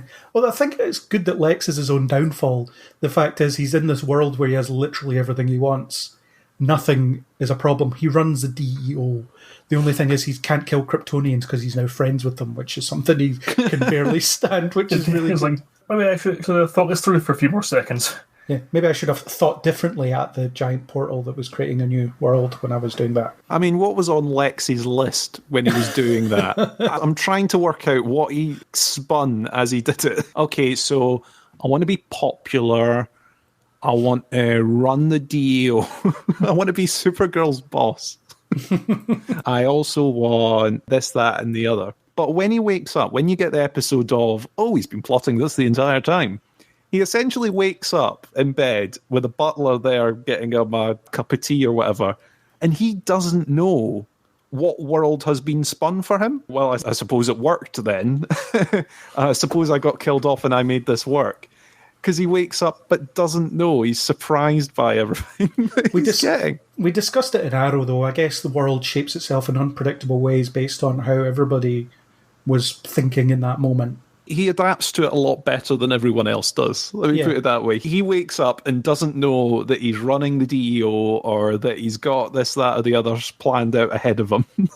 And he's like, I obviously sorted this the way I wanted. Let me just find out what I'm doing. Yeah, but it's interesting because when he speaks to his mother and she's like, no, don't go killing Kryptonians. We're revered in this world. It's really cool. Don't ruin it for us, Lex. And he's like, cool. Well, I'm just going to manipulate stuff in the background and hope nobody finds out. But her line is, we're revered in this world. But obviously I've still been sinister and evil in the background. Yes. It's not that you wrote the world where the Luthors are all working fine and everything's great. It's no, we're still sinister and evil in the background, but we're also loved. It's those little breaks in his composure that I really liked. For example, when Lena went to give Kara her condolences when Jeremiah died, Lex didn't expect that. He thought he'd destroyed that friendship, and he hadn't, or he hadn't completely destroyed it. And he gets angry and he gets unstable. And then at the point where Brainy acts out with his expectations, again, he gets angry and unstable. It's just, as soon as something doesn't go the way he anticipates, he just blows up. And that's his downfall, ultimately, because at some point, something he failed to consider will happen, despite the fact that he considers almost everything, there'll be that one little thing, and that's what flips him over the edge. Apart from that, Brainy's final thing is what he had planned this entire time. Yeah, it was like, I knew you were going to do this, but I didn't think you would do it so early. Yeah, you kind of did it a bit quickly, and that's annoyed me. Yeah. Like, when I told you that I was going to kill your friends, you stepped in. That was a flaw in my plan. Yeah. It's like, what? Oh, yeah, I considered everything, apart from the fact that you didn't want your friends to die. Yeah, but I think that's in the comics as well. There's always that one thing that Lex fails to consider, and then it ends up being the thread that can be pulled on that eventually unravels him. Obviously, the season ends with him getting to continue on and doing other things, so that's good, I suppose. We'll see what he gets up to next season. But he's still basically in the same position he was in the post-crisis universe anyway. Just in possession of a jar, which potentially gives him immortality and control over the elements. And he has access to the Leviathan ship, I guess. And access to the Leviathan ship, and yeah. Yeah. And the element of surprise, because no one knows he's planned this the whole time. I don't know. Do you think that's it for the DEO? Yes. Do you think we're done with it? Yeah, I think so. I think they were aiming for removal of the DEO pretty early on when they started moving Alex out. Yeah. And doing all that. It's like they were starting to plan to remove the bureaucracy bit of it. Yeah. And once they've deleted the building. So I doubt that they'll start the DEO again. Or if they do, it'll be a different organisation that'll pop up. It won't be the DEO. Yeah, but they're sort of swapping it for the Super Friends or whatever they're calling themselves anyway. Yeah, Jean didn't have a lot to do this season, but he was kind of just always footering about being wise, which kind of suits him, I suppose. Wise and useful. Yeah, with his new costume. We need to find a thing. I'm going to fly around the city and I will sense it with my mind. Yeah. I haven't sensed it yet until the plot demands it. I've sensed it now. We should go. It's almost the end of the episode. And McGann's back for some reason. Don't know why. She just is. She's back. She's back because, you know, we need an extra pair of hands with this bit. Yeah, we got they needed someone else who could fly around the shapeshifts and totally fit the bill, so yay. Yeah. Exactly. Pretty much. And the actor agreed to come back for some reason, so that's all good. But I think part of it also is because they removed Brainy for a good portion of the season, they also need another pair of hands with different action scenes when they're splitting the team up to do different things. You need additional numbers elsewhere. And she works, I think she's good in the part and everything like that, so it's fine. But I think they've spent the season proving that they don't need the DEO in order to do things. No. I did like that all the resources of the DEO was replaced with, I have a friend that happens to have access to a thing. It used to be, we'll search the database and we'll find them in 5 minutes. Yeah. And then it became, I have a friend that knows a friend who works in the NSA who has access to a database who can find this thing. It's like, okay, cool. Yes, hang on, in order to solve things, Kara's going to have to use some actual journalistic skills to investigate. Yeah, which is, after all, that's kind of meant to be her job. I mean, like, when she can be bothered to turn up the office. Which you really think more people would question from time to time. It's like, what the hell she does all day? Yeah, what does she do all day? I mean, Andrea did that early on. She was like, where the hell's Kara? She's supposed to be at this meeting, and she's not. But they got rid of that when it became inconvenient plot-wise. Yeah, that's it. That was, we can't keep doing this every episode. Yeah, it's like they did it for quite a bit, and then they're like, oh, if we keep doing this, then she's going to get fired. It's like, so we need to drop the questioning now and just pretend that no one's now noticing. Andrea's too distracted with her new project, so she's not noticing that all her journalists are off missing. Yeah, that's exactly it. And Nia as well, she's never about. Meanwhile, it'd be, so what story are you working on? Oh, I'm working on how your new platform is trapping users inside. Yeah, how about you drop that story and you do one of the entertainment fluffy pieces that I was very keen on at the beginning of this season? Yeah. How about you do that, pal? It's like, Kara, you haven't written a story in months. Why are we still paying you? Why are you still working on these stories? And William, can you please stop writing the story about how my product is going to kill people? We really need a fluff piece. And then he'd be like, I'm going to go back to the Times of London. It's like, well, you stop saying that. We know you used to work there. Shut up. I'm going to start my own blog as an independent journalist. And that way, okay. So on Alex, obviously she goes through a massive change in her life where she leaves the DEO and decides to be Jean's partner in whatever it is they do, wandering about, asking people questions. Investigation? Yeah, he's supposed to be a PI, but no one ever hires him. So We've got There was that one where the guy got trapped inside the lenses. Yes. So that was an investigation. That was an independent investigation. That was, yeah. But they would have Happened to been tie into investigating the main it plot, anyway. but, you know. Yeah. But it was essentially a hire. Yeah. And I was all for this fact that Alex has to acclimate to a different pace of life, has to find a purpose again, all that good stuff. I think that'd be really interesting if they actually did it, but they didn't, because basically what they did was, I don't know what to do when I'm not in the military anymore. Here's a bracelet that can turn into any gun or any sword or any weapon you can possibly imagine. Cool. That's a cool thing. And they set it up as if mastery of that means that she's figured herself out, except she masters it and still hasn't figured herself out. And you've got this whole thing where Sean Astin says, it's really hard to get out of the military. I'm still struggling with it. It's going to take you a while. And then the next episode, Kelly says, you should be a vigilante, because that's mentally healthy for a psychologist to say. And she instantly becomes a vigilante, which is, okay, I guess we're done with that. If you're going to be going out there, you need a costume. Yes. Oh, Why right, is a okay, cool. psychiatrist telling her this? You know, that's totally what I thought. That's a great idea. And we go to a story where everyone discovers that Kelly's a fraud, like she cheated on her exams or something like that, because she has no idea what she's doing. It's crazy. I mean, I'll never say that Melissa Benoist gave a bad performance, but that weird scream that she gave when she saw Alex's costume, what was that? I think it was meant to be really girly. Yeah, but it just, I don't know, it was like, it has to sound like you're in trouble so that people will come running, but it also can be that you're really impressed by this. And it just came out as that. But I imagine I imagine the direction that she was given was exactly how you described it there, and it was up to her. That was what the director said. It was like, okay, so we need you to scream, but we need it to be kind of like, oh my god, I'm surprised, and this is brilliant, but also terrified so that everyone else comes running. Okay, you run with that, and action. Yeah, I don't it was know. David Harewood that directed that episode as well. Oh, well, there you go. That was probably exactly what the description was. I didn't get that at all. Yeah. I kind of get where they were going with the funny bit of, oh, everyone's going to run in thinking she's got attacked. And it was like, that just seemed unnecessary. It Yeah. didn't seem like a good bit. Yeah, so it seemed like they were onto something with Alex, and then they just resolve it really quickly. And I'll forgive it if next season she's like, I don't really like being a vigilante. It's not very me. I'm going to keep thinking about this. I liked the line that they were doing at the beginning, which was, oh, I'm used to having the backing of a big governmental organization. I'm used to having my badge and gun and being legitimate. Yeah. I can walk in and I can demand a thing with a warrant and I can get answers and I can do stuff.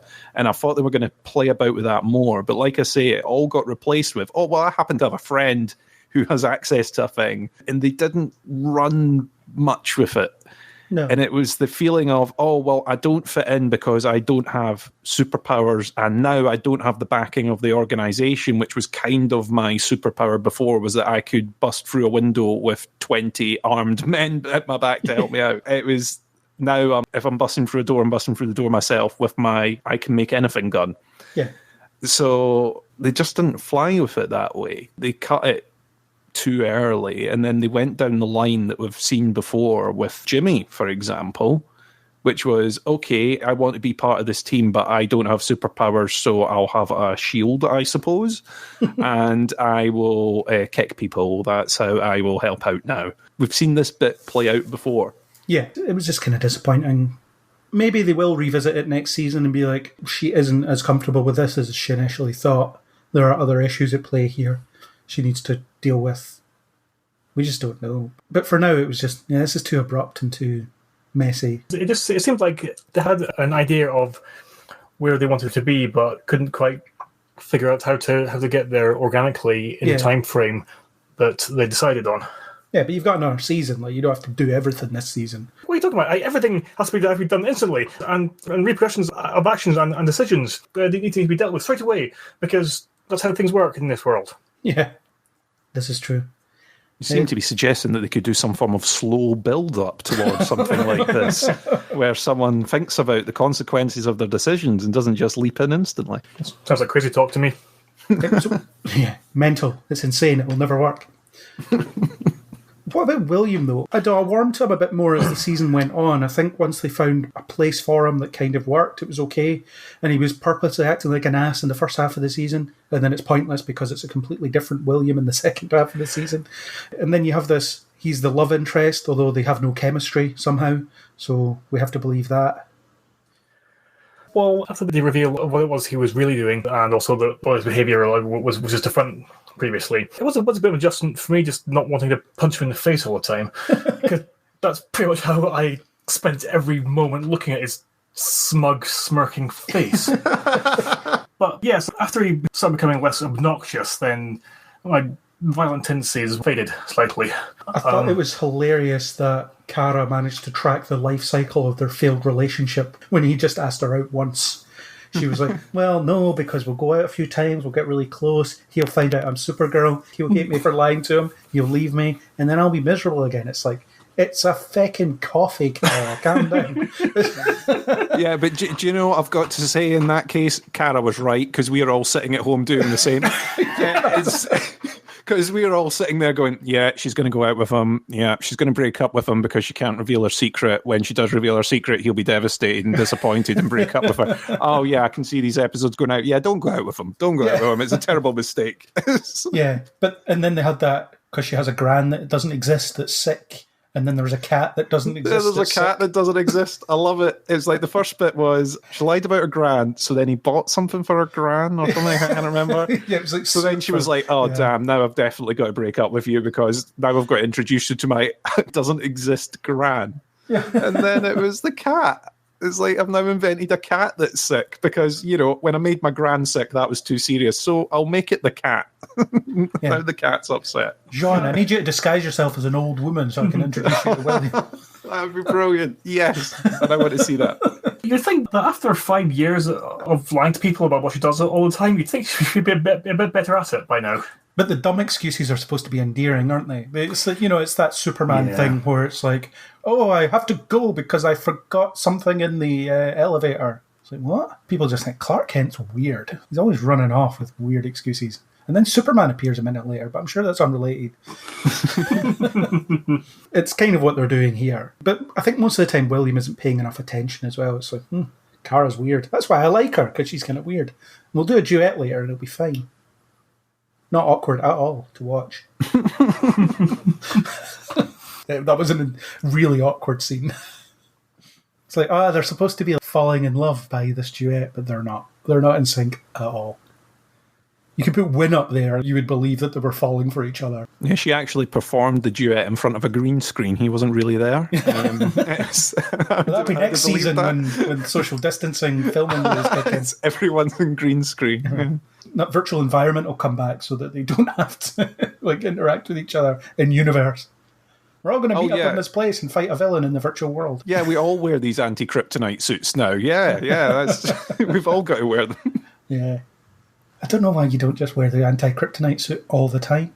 Surely they can come up with like a transparent mask that she can wear that is imperceptible from her real face. Yeah, but if they did that, then I have to deal with her not being unstoppable all the time. It's the same kind of deal with Flash time. And yes, bring back to Kick and Flash. Drinking game. Because they can't wheel out the ability every time because it's too powerful, but are yet to come up with an explanation as to why it isn't. I just like that they keep finding more kryptonite. I love it. As soon as they do that, we've got rid of the kryptonite now. It takes a few episodes. And then the guy's pulling it out of the walls at the DEO. Yeah, but it's not the same DEO as before. Yeah, exactly. In the new world, Lex, when he rebuilt the DEO, rebuilt it with lots of kryptonite. I mean, when he was rewriting the world, would it not be, I want a bunker in my mansion that is full of kryptonite, please. I want all of this.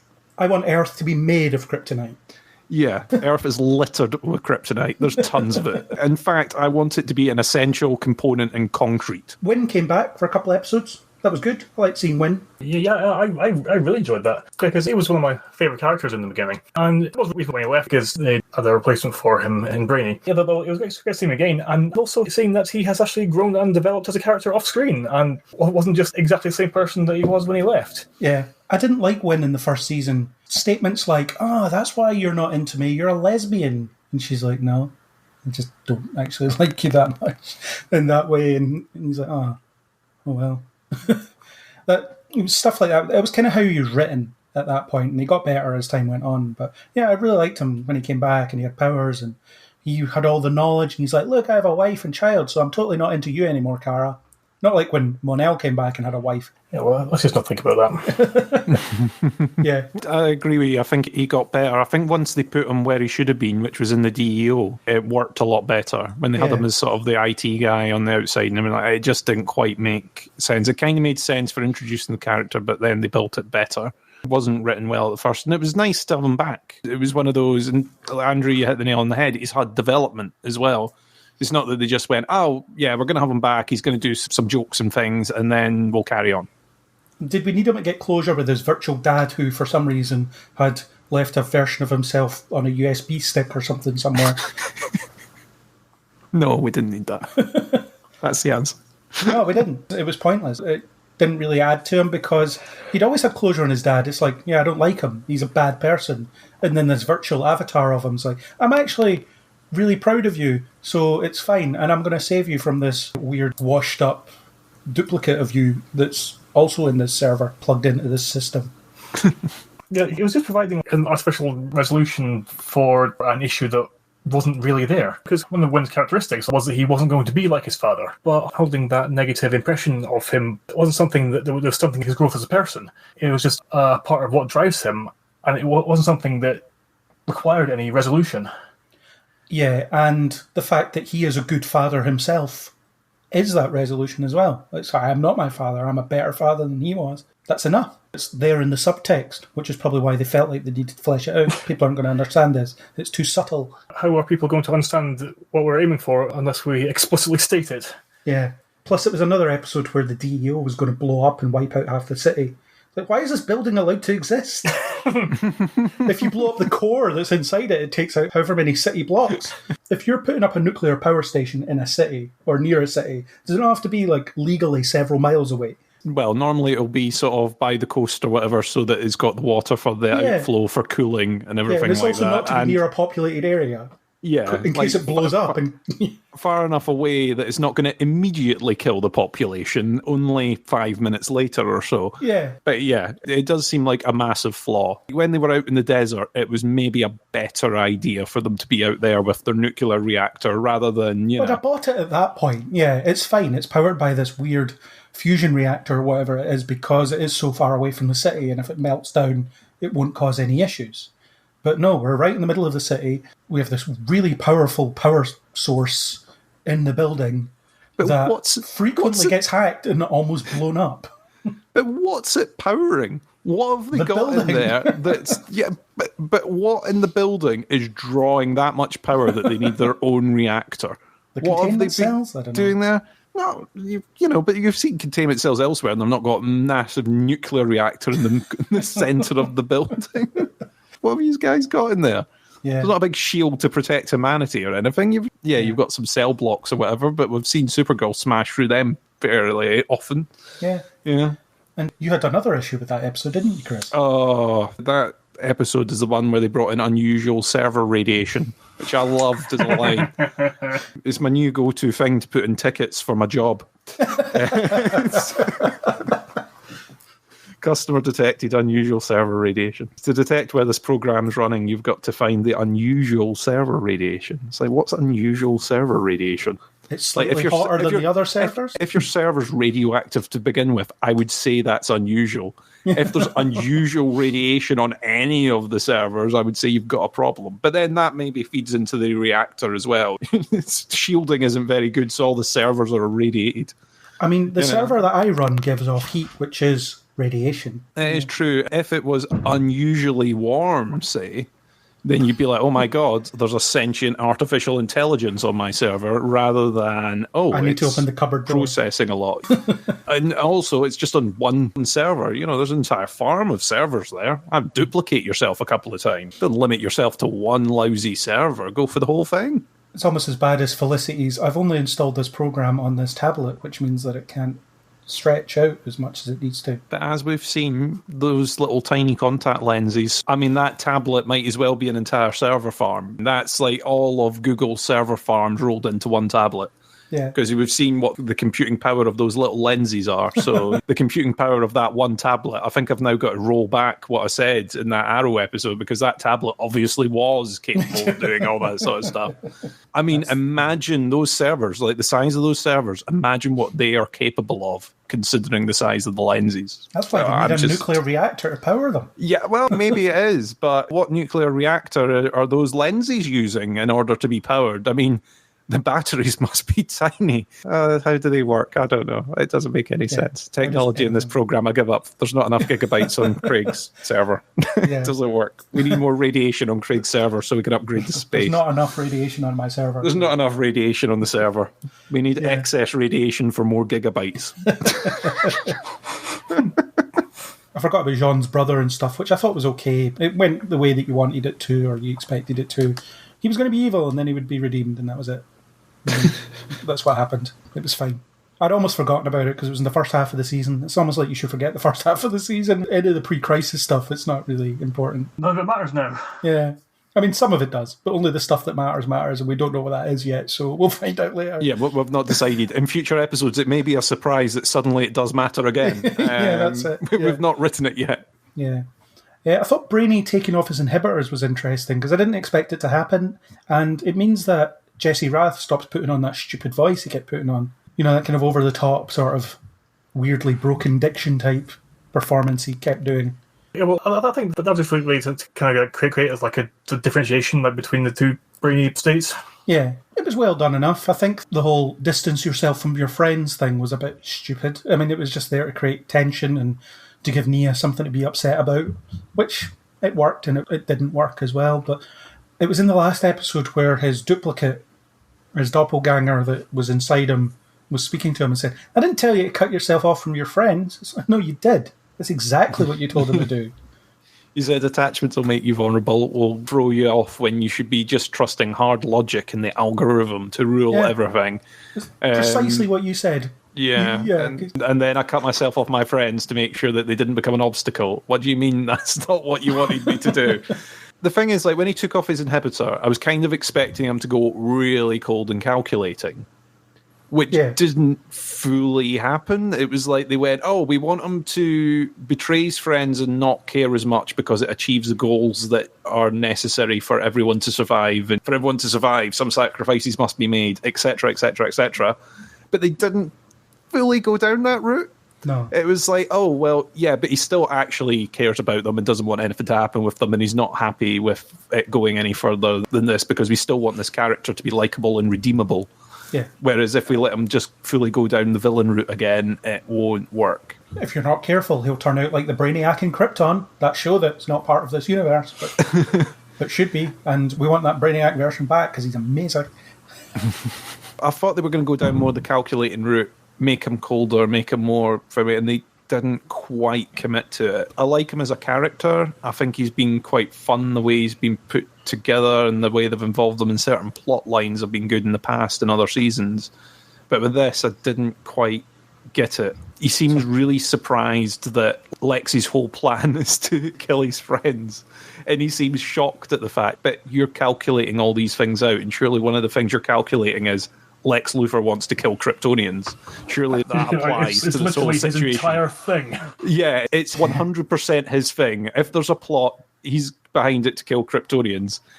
As much as he's calculating and is your best chance at getting in the door, surely you've always got to know in your heart of hearts that in the end, he just wants to kill Supergirl.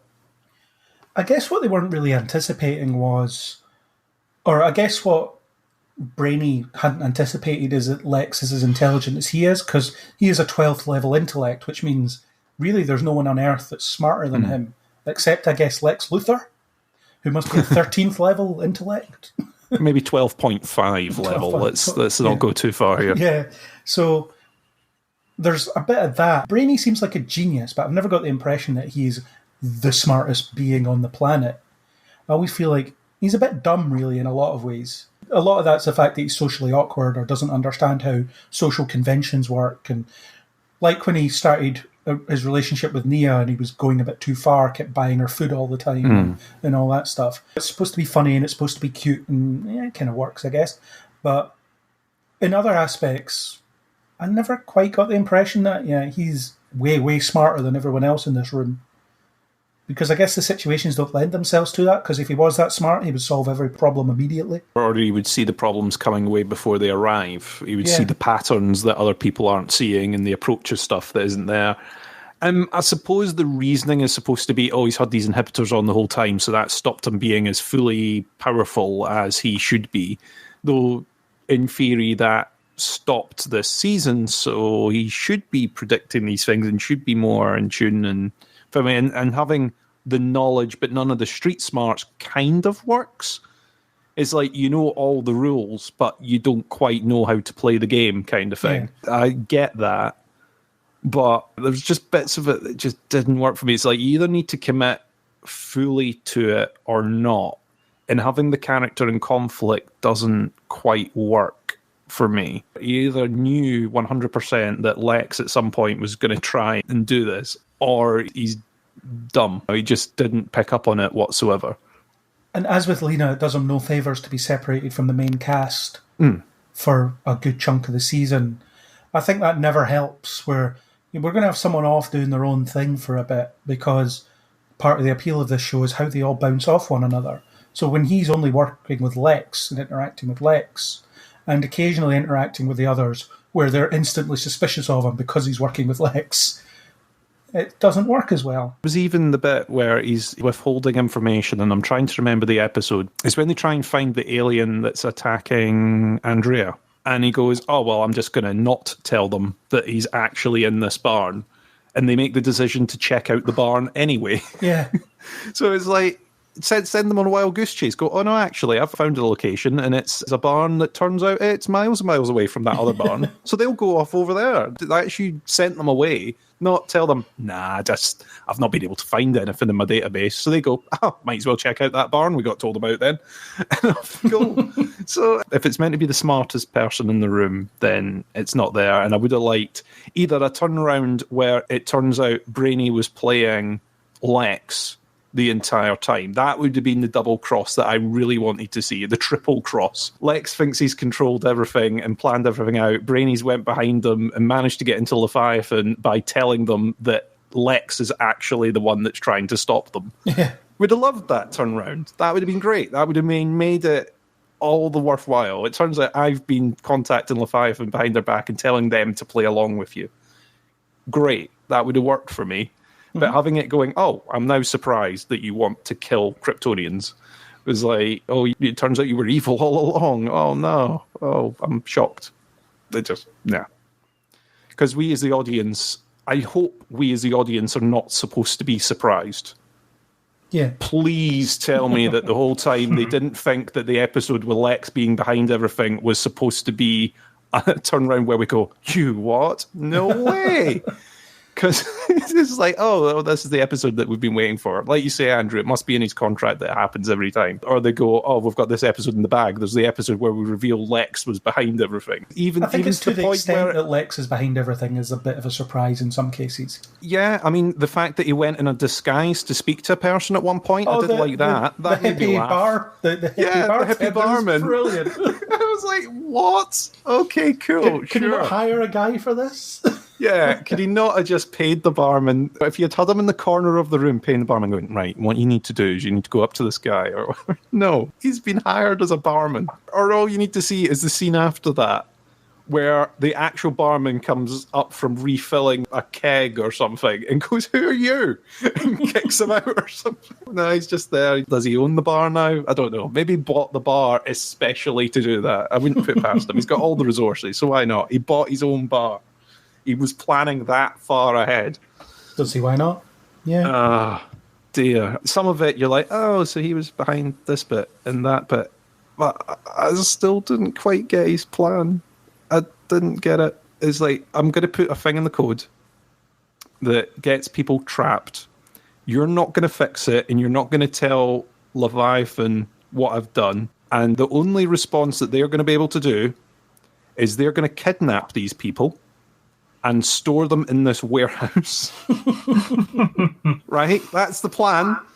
That's the whole plan that he put together, is that he is going to give them a power cord that they can't switch off so that they can't shut down the system. He's going to put a bug in the code so that people get trapped. He's not going to let anyone know how to fix it, so that the only response is you kidnap people, presumably across the world, by the way. Right? Because this isn't just a pilot in one city, right? This is across the world this product's been launched. Except from in the cities the other shows are set in. Apart from the cities the other shows are in, they're in their own little bubble. But across the world, he's done a grand tour, right? We see the clips of the tour where he's standing in front of the pyramids and he's in Rome or wherever he is launching the product. So presumably Leviathan have had to hire people across the world to abduct people once they get trapped in the system, wherever they may be, in the rural outback or in the middle of India. These people are being abducted and taken to warehouses across the world, right? So how on earth do Leviathan, who have a god of technology, just bear with me here, they have a god of technology who doesn't find the problem? Meanwhile, you've got the investigative journalist, formerly of the Times of London, and the psychiatrist who have found the problem. Despite neither of them having computer skills. Despite none of them having computer skills whatsoever.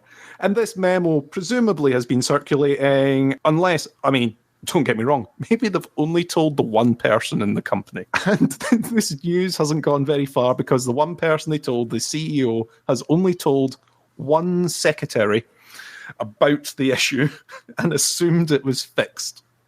But the god of technology hasn't solved it whatsoever. Hasn't worked out anything. I love it. I just love that part of his plot. That part of his plan is, in fact, genius. I can see no flaws in it whatsoever. God, it sounds like we hate this show, doesn't it? It does, doesn't it? Oh, wow. I think we'd be positive at some point. Yeah, do you know what? There are positives across it, but like I say, once you start picking the plot and pulling strings, oh my God, does stuff unravel in this program, especially when you're writing the smartest people in the world. Yeah. You've got Lena, you've got Brainy, you've got Lex Luthor, you've got a clandestine organization that's existed since the beginning of humanity. Yeah. All of them are there. So you can't then come up with something that's got plot holes that I can pick. Well, that's the problem, isn't it? Writing geniuses. The people writing them are not geniuses. So how do you write them to be geniuses? And it's when every second person is a genius as well, it makes it even more difficult. Because Lex is a genius, Lena's a genius, Brainy's a genius. Kara, yeah, not so much. Alex, in theory, well, she's pretty intelligent. Yeah, Alex in the early seasons is a doctor, a medic, a specialist in all these different things. So, yeah, definitely. Yeah, Alex is one of those people that whatever she turns her hand to, she'll be an expert at immediately. Just like Oliver Queen, really. Anything he decided to do, he would just become amazing at, like, immediately. It's like when he became a chef. It's like, oh yeah, I spent the summer like learning to cook, and now I'm the best in the world at it. Buy my cookbook. I don't know. It's got some kind of Green Arrow theme, but I'm not the Green Arrow. So, speaking of plot threads unraveling, what do we think is going to happen next season? I think it's going to be a weird one because it's going to be much later. It's going to appear much later because of Melissa Benoist inconveniently getting pregnant. Yes, how dare she? How dare she? It's going to make it even harder for me to get her off Chris Wood. I don't know how I'm going to do it now. You just have to focus and be dedicated and believe in yourself and other inspirational nonsense. There's going to be a podcast, right, where I'm going to reveal what I've been doing in the background in order to... It's when we see in the news that they've split, and then Craig goes, and now I can reveal the full extent of my plan.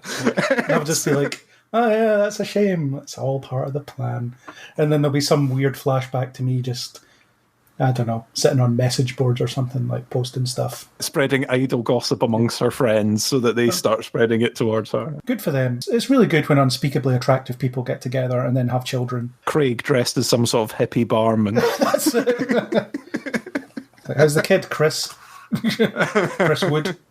if that is your real name. No, I wish them all the best. But we're going to get it, and I don't know when it's going to appear, just later next year. It's not in the first run of stuff, so there'll be no crossover involving Supergirl. That's going to be Batwoman and Superman and Lois, maybe. No, that might change. Depending on to what extent either show still exists for that point. Yeah, Superman and Lois will be fine, possibly. I'm looking forward to that. I'm looking forward to seeing that. I think it'll be a different spin on Superman. The new adventures of Superman and Lois, you mean? Yeah. Superman and Lois, as opposed to Lois and Clark, as the show was previously called. It's Superman and Lois and Sons. Yes, because there are two of them now. Yeah, that Clark has no idea about, so he's got to go. I hope the first scene in the first episode is where he flies home and he's like, who the hell are these? I don't know who these children are. The memories thing, they haven't really done much for that. But anyway, next season, I have no expectations. I think this one seems to have been wrapped up neatly. The only lingering thing is the boss of Leviathan that I don't care about. So I'm sure they'll have some other issue to half-ass early on in the next season. That's usually how it works, because that's going to be the big exciting reveal, and they don't want to blow that too early. I don't know, what other topical issue do you think they'll hit on? I wonder if they'll go with the police getting out of hand at protests. Possibly, though they might consider feelings on that to be a bit raw, and to utilise it as a subplot in a comic book TV show might seem a little insensitive. Yeah. They've done the whole trust and authority thing before, so I wouldn't say that they would go down that front again. And they're beating us over the head with racism. Yes, that is true. Who knows? I have no idea what will happen next season in that case. I mean, I'm sure Lex has got it all planned out, so we'll find out. Maybe it will finally be Lex's downfall, because like John Cryer's like, I don't want to be in this show anymore. I keep panning Lex, but I do think, like you said earlier on, John Cryer's performance has been really, really good. But yeah, just the way the character's written and the way it works in the story just peeves me off. They definitely bend over backwards to keep him around. There's a reason that he has his hotline to the DEO in his office. It's because we only have John Cryer for so much time anytime he shows up for filming, so we can only really shoot him in this office. So people need to come to him, or he needs to phone people from this office. Or the back of this car, or that, yeah. No, I get it. Next season, we're going to get the Leviathan big bad, who is going to be some sort of shock surprise. The tech god that we've not seen actually die or shrink for some reason is probably going to be back with vengeance. And what else are we going to get? Oh, I'll go for Brainy putting his implant things back in. There we go. Yeah, maybe. It's going to be a weird one next year with it starting so late. That's because of the pregnancy thing. It's nothing to do with COVID. Well, it's kind of to do with COVID, but I think they would have started it later anyway because of maternity leave. I think it makes sense, and the thing is, they've got enough shows to cover the time anyway, though now with COVID, probably not. Well, we'll see if they actually get to make their January deadline for the first run, and then whatever it is, Supergirl will be in the second run, I think. I think they'll keep the order the way it is, even if it does end up being later for the others. We shall see. Yeah, I don't have much speculation for next season. I think that this season is mostly fairly self-contained, as in it starts off with a couple of things and then essentially finishes them. Andrew, do you have any thoughts? Certainly nothing specific to add to what you've already said. And more just guessing more generic things like comedy awkwardness, relationship angst, and other standards that we've come to know and love. Yeah, okay. Let's wrap things up then. Andrew, give us your final thoughts on Season 5 and just life in general, I suppose. Generally, as I mentioned, I have enjoyed most of it. Despite what has been said here. So yes, despite the copious quantities of narrative deconstruction we've engaged in, we do actually enjoy it, and it is perfectly possible to enjoy something while being perfectly aware of its glaring narrative flaws, and that's pretty much how I'm feeling about it, to be honest. Succinct. I like it. Chris, what about you? Like Andrew says, despite the flaws that I can detect in it, it's sometimes an enjoyable watch. It's not been top of my list with a lot of the CW stuff. Personally, I found it a bit of a struggle after Crisis to get going with a lot of the shows again. But yeah, Supergirl's been alright, despite some of the flaws and the unusual server radiation. It's been bearable to an extent, but like I say, I've got a list of things that just as soon as you start pulling at the threads, it starts to go a bit downhill for you. Yeah, pretty much the same for me. I do like the show, and I always find it enjoyable. Like I said at the beginning, it hasn't plumbed to the depths that one of the other shows has. Which one would that be, Craig? Which one, Craig? You've left us guessing. Yeah.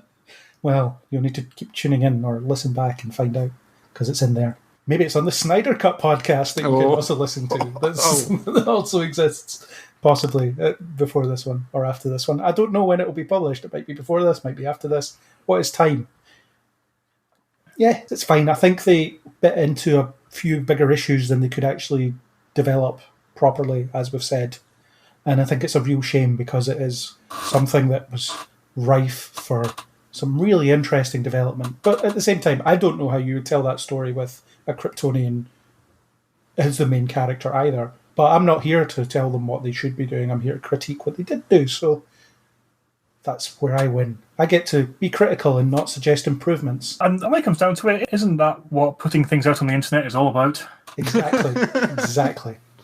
We are those people on the internet. Yeah. Hello, it's us. Yeah, but we're affectionate about the show. It's fine. We keep watching it. We keep talking about it. It could be worse. We could be not talking about it. If anyone has any arguments against the massive plot holes that we've pointed out, feel free to put them in the comments on the website or tweet them or whatever else, because I am genuinely interested. Yeah. If someone can defend, then go for it. Yeah, absolutely. So, Chris, thank you for being here to discuss Supergirl. It'll be a while before we're able to talk about Supergirl again. So that's because you're cleaning all that radiation out your server, that's why. Yeah, and it's not on for a while. A good long while. By the time it comes back, it'll be like, oh yeah, that's a show that I watch. So, yeah, thank you for turning up. Thank you very much. Andrew, thank you for being here. Always a pleasure. And now I'm away to talk to Sonic the Hedgehog in this Obsidian world, because I can do anything. So, that was our discussion of Supergirl Season 5. Thanks to YouTuber Dagma for the intro music and YouTuber Neil Stenson for the outro music. If you liked what you heard, then please do subscribe on iTunes, Spotify, YouTube, or any major podcasting app. iTunes users, if you could leave a star rating and a comment. If you want to discuss Supergirl, the Arrowverse, or anything else, then you can contact us through Facebook and Twitter under Kneel Before Blog, or leave comments on kneelbeforeblog.co.uk. As always, we hope you'll join us on the next Kneel Before Pod.